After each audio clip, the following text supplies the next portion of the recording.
I can remember when this same size cabinet, we would have fit 300 amps in it. If we were lucky, 500 amps, right? I mean, I know Fat Boy's got one sitting on his workbench that's the same size, and it's like a 600 amper. What we have is 1,000 amps worth of switchers in this thing. Now, what we're going to do is we are going to build the most basic, and I cannot emphasize the word basic, 2,000 amp power supply, and we're not going to even fill the cabinet up by half. This is going to be basic as basic gets power supply. Basic. Did I say basic? Basic power supply. This was a cabinet that I originally bought for another guy that I was going to do a 300 amp supply or 400 amp supply for him, and it would have taken this entire thing. So I just had the cabinet sitting here, thank God. I was not planning on building this supply. The gentleman that ended up ordering this supply and wanting this supply for himself, he says, nah man, I just need 2,000 amps to run my big box with, blah, blah, blah, blah, blah. I'm like, okay, cool. I said, I'll build it on my timeline as I see fit, the way I want to build it. And it's going to be as basic can get. And he goes, all I need is an on-off switch. So that's literally all we're going to give him is an on-off switch. He's going to get a positive and a negative port on the back, and then he's going to get a three-lug plug in the back. No breakers, none of that. All of that has to be done external. This box will require a 200 amp service to feed it, period.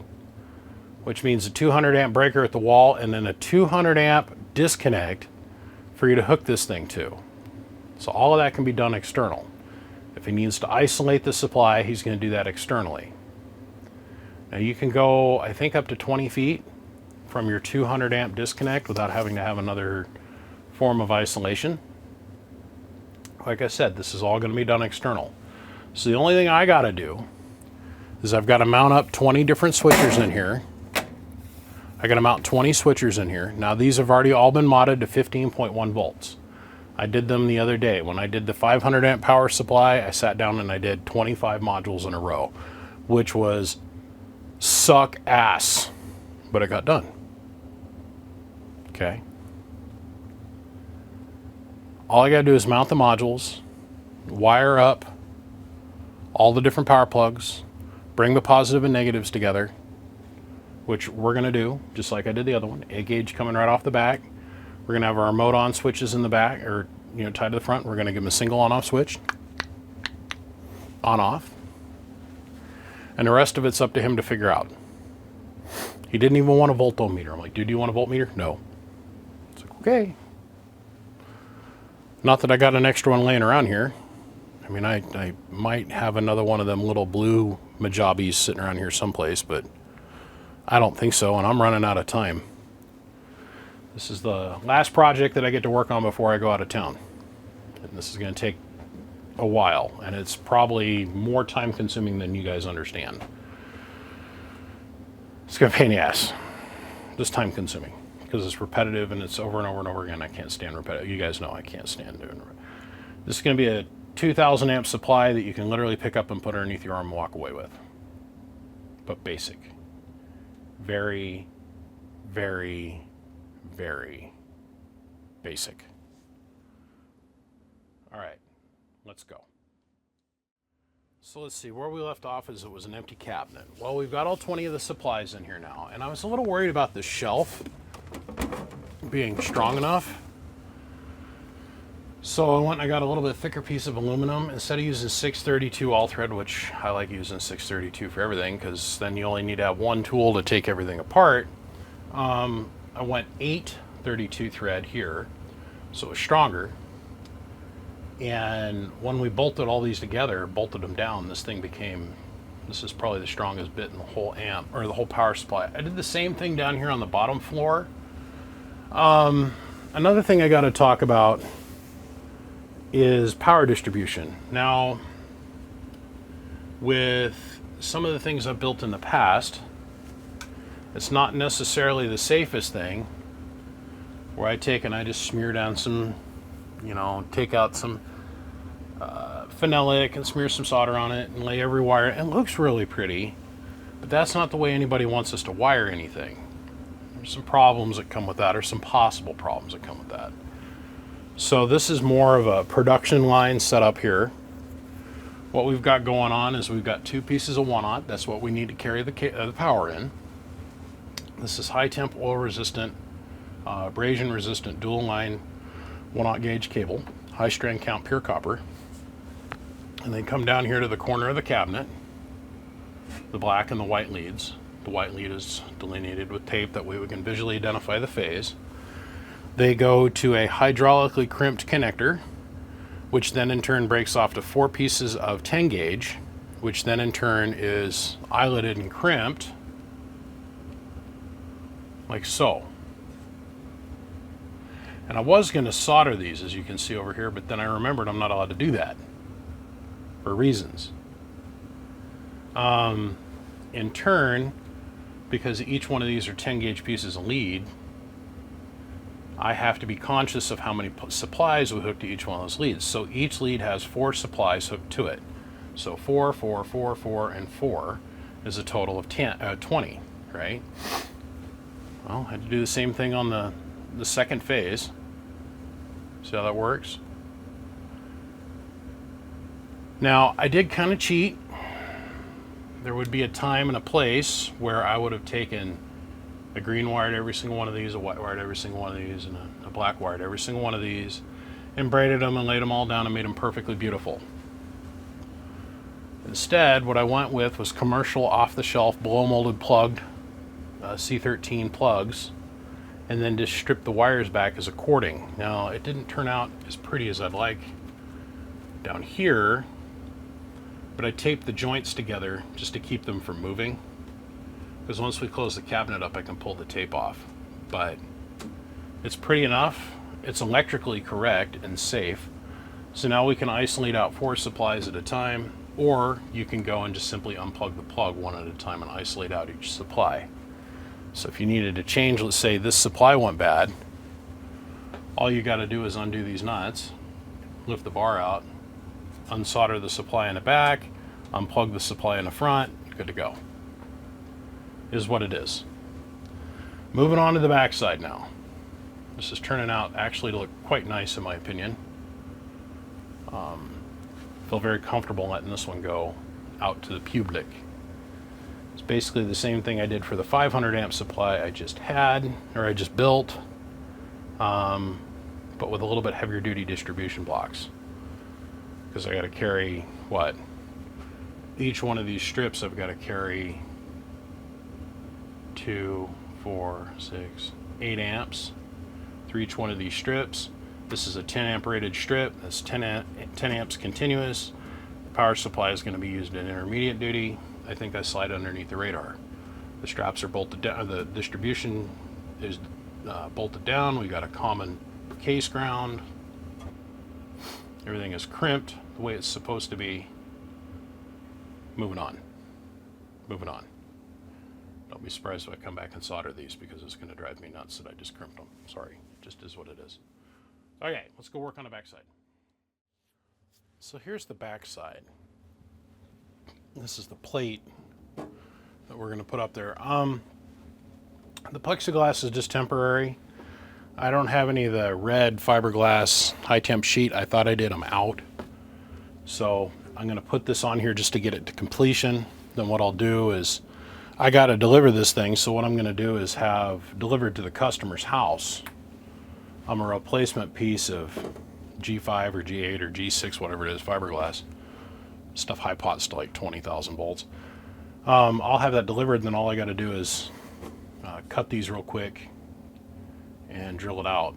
So I'm not going to trim these down yet, because once I do, they get a big barb on them. But we'll get it far enough to completion to where I can test it and run it and be out the door with it, right? The next step, this is kind of laborious, but There's a couple different ways to do this. We can do it like what I've done on the 2500 amp power supply I built and the 1000 amp power supply, where we take all the wires and we elaborately bring them to one common point, and we make sure all the wire lengths are exactly the same. We do some tricky shit where we've got a nice flow of wire going this way and another flow of wire going that way, and we can do that. The other way to do this, and the reason you have to do that, is to make sure all the wire lengths are the same. That way each supply sees the same amount of load. The other way to do it is what we're going to do here. And I did it on the 500 amp power supply, the one I just did, and it worked out great. Instead of bringing it to one common point and then having big wire come over to the bolt, we take multiple strands of smaller gauge wire, like this. There's 20 black, there's 20 red. I can't get Stinger anymore. I just can't, so this is Mesa. This is copper wire, ultra fine 8 gauge. What we'll do is I'll take 5 wires, I'll bring it to an eyelet. Another 5 wires, bring it to an eyelet, another 5 wires to an eyelet, another 5 wires, bring it to an eyelet. I sum it all together at the actual bolt and hardware on the back of the power supply. It saves the joint, and it saves me having to mechanically attach these to a plate or a distribution and then have another mechanical connection that could fail. Instead, we're summing it down to one joint instead of multiples that could give us a hard time. It's one thing to build to a standard that I can use on this workbench for on video for very short intermediate use versus something that we're going to build for almost consistent use and somebody's going to hammer on a lot. This is a lot of hammering. Okay. Please keep in mind, I leave like the day after tomorrow. Okay. I am in the final hours of this build. And the customer calls me and says, well, do I get a voltmeter? I'm like, no, that's not what you wanted. Well, do I get an amp meter? No. Let me explain to you why. 1000 amp meter shunts, I can order those, but they take months and months and months to get from the supplier in Chinesium world. Or maybe I call up my friend Tony at Fat Boy, and maybe he's got a couple 1000 amp shunts just laying around over there, right? It doesn't matter, I can't get them here on time. And I had to explain that to the customer. I'm like, you either gonna get a power supply or you don't get anything, and then I just ship you the power supply when I'm done with it. Those are our choices. Unfortunately, that's just where we're at. I'm out of time. It is too close to me leaving go hour for me to think about doing that right this minute. Now, what I could do in the future is retrofit a kit to where the eyelets come to the line section, and then we take to the shunt. The eyelets come to the shunt, and then take the shunt and bolt it to the ground for the power supply. We will not be using a shared ground between the power supply and the case for that reason, right? The cheater way to do this, the third way to do this, is to float all the positive wires to the shunt, then not bother drilling an isolated connection, and just bring the bolt to the body of metal, and then bring the grounds directly down to the case and let the case carry the current. Although I do personally feel the amount of current that we're talking about here, this little piece of metal that this cabinet's made out of would turn into fried dog dirt. It would burn it up. We're talking about 2800 amps is the maximum amount of current that will ever get out all of these supplies. Now, according to Ohm's law, 220 volts feeding each one of these supplies with no line drop. The maximum that these units are actually rated for with the amount of power that they consume at the voltage, blah, blah, blah, blah, blah, is 100 amps per unit. But we have demonstrated multiple times on video that we can go a bit further. The 500 amp supply worked out to be 640 amps. Max dead load. Not peak, but dead load. Can we run it at 600? No. No. We're saying for a very short interval, we can spike up to that per 5 supplies. So to keep the math simple, here's 6, here's 12, 2400 amps worth of supply in a peak operation. Now, where we can consistently operate the supply, that's a different story. There's a gentleman that's a builder. He's out there running around. He's going off on this. He's very hyper-focused on this. And it comes from a sound place in mind that, you know, I want to talk about it for a minute. His point of view is that we should not be giving you guys the idea or even the impression that these do 100 amps, these supplies. What we should be doing is telling everybody that they're like a 60 or an 80 amp module. Build a little bit of a safety margin in there. Now on 110 volts, this is on a good day an 80 amp supply. On normal operation conditions where the normal home end user is going to use it, 70. Honest. 220 volts, they jump up to 100 amps a piece, but what we'd really like to ultimately see as a load per supply is about 80 amps. Give yourself a little bit of room. We don't want to run everything at the max all the time. But this power supply will easily be able to run a 64 pill, like the 96 pill that's going to be married with it, that kind of thing. This will run that easily if you can feed it enough voltage. So the guy's trying to explain to the owner of the power supply. He's like, well, what's it going to have on it for a plug? There isn't one. What do you mean there isn't one? And what he's talking about is he wants like a 50 amp dryer plug. No. I have to have 4 of those plugs to power this thing. So that's why we're going to go with bolted hardware on the back, and then he can put this in place, run 1/0 gauge wire to it, have a 200 amp disconnect sub panel that controls that thing, and that's really ultimately the safest way to do it. In a real world, we would have the unit, then a drop panel, a disconnect on the back of it, a 200 amp disconnect on the back, either it be fuse or breaker or just simply a big knife, 200 amp knife breaker on the back of it. And then you'd bring your feed line into that. But we're going to stretch the code a little bit, and we're going to understand that we can run a 10 foot, in Idaho it's 10 feet, in other states it may vary, so don't quote me on this, but there can be a 10 foot disconnect or 10 foot worth of cable run between the device and where your primary disconnect is. Being that the current load is so high, without us putting a huge contactor in this thing, let's just eliminate all those mechanical connections and go to a disconnect. That's my opinion. Like I said, don't cringe too hard. The plexiglass is just temporary. That's just so I can get this thing tested and out the door. And when I get on the other end to deliver it, I'll just whip out my tools and I'll very quickly cut a replacement plate for this and a replacement plate for that. And it's like what? 5, 6, 7 holes for this, and probably another 4, 5, 6 holes for this one. Right? Quick, easy, maybe take half an hour. Here's your power supply, totally safe to use. So, on that note, I'm going to spend the next few hours of my life stripping back 5 strands of wire, stuffing them in the eyelet, hydraulically crimping them, taking them over, putting them in the vise, heating them up, putting some solder in them, putting some heat shrink on it, cutting off the other end of the wire so I can tin it up and get it ready to mount up to each one of the supplies. And then we're going to hook up our on switches to every single one of these, which is the part I absolutely hate. I hate that part, but it's part of the story. So, okay, on that note, I'll be back, gentlemen. I shall return. I have no idea what time it is, and I don't really care. I'm very tired, but almost done.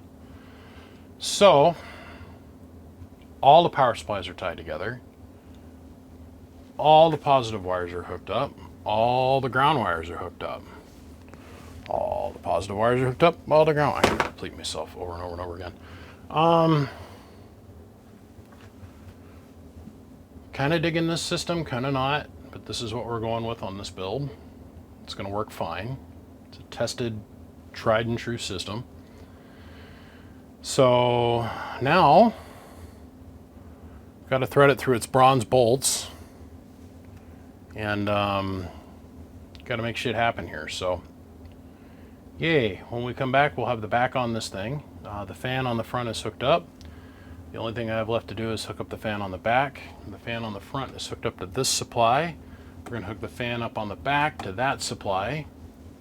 That way, even if this, let's say magically this supply has a failure, the odds are greatly diminished. I mean, they're all summed together on the output, but greatly diminished that the fans are never going to turn off. We'll always have one at least running, we'd like to believe. But yeah, everything's hydraulically crimped, everything is soldered, everything is the same freaking length.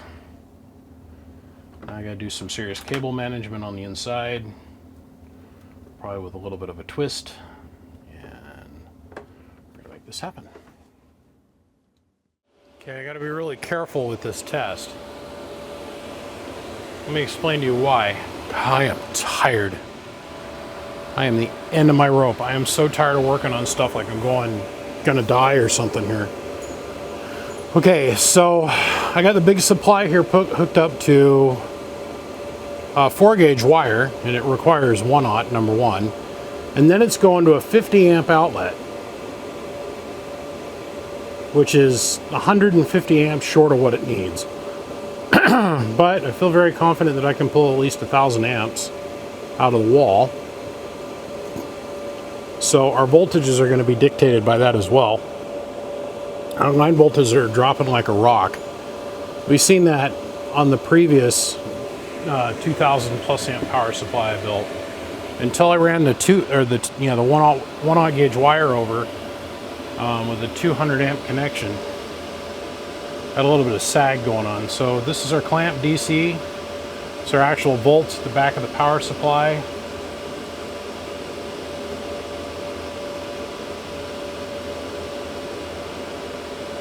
There's 4, 5, 6, 7, 8, 9 off the scale, and still pulling. So we know the power supply is doing what it should be doing.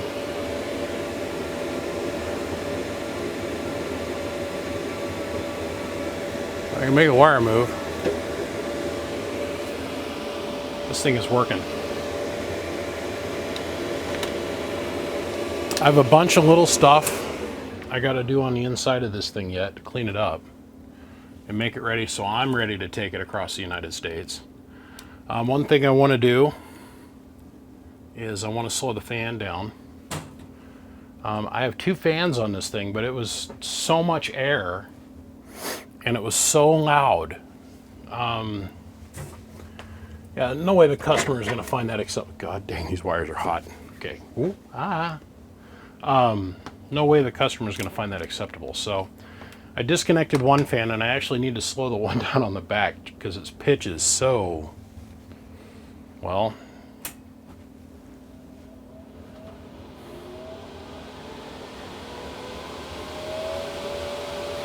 but I have to keep in mind that the amplifier that he's going to run with this makes way more noise than this. So it is what it is. I got to put stickers on it. I got to finish putting all the screws in the case. This thing is ready to go. Done and done. I don't have another carbon pile, so I can't take it out to its max. And also I'm running it on this frickin' 4-3 here. There's 3 runs of 4-gauge wire inside that lead. But that's not the downside. The Achilles heel is this bullshitium here.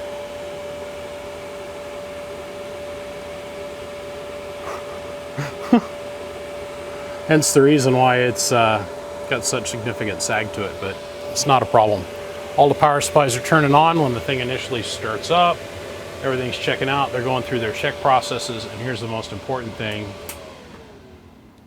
We shut it down, all the supplies are shutting off as well. So I know inside of here everything is good. And I feel very confident in saying I'm done. I can walk away from this. I can go to sleep tonight knowing that this thing will do everything of 2,000 amps. Confident. All I gotta do is change out those back plates when I go to deliver it, and I am done with this thing. So we're gonna slap a sticker on this thing. My happy ass is gonna go to bed because I'm exhausted. This ends a, what? 12-day, 5-hour, 4-hour a night rest, run. I am fried. But I've met all my obligations to the people I'm going to go see. I've got everything ready for everybody. The truck is ready to go. I'm ready to go. Now all I got to do is pack up this dog and pony show and get on down the road. Let me put some vinyl on it. Let's make it look pretty, and I'll be right back. Engage the silent drive.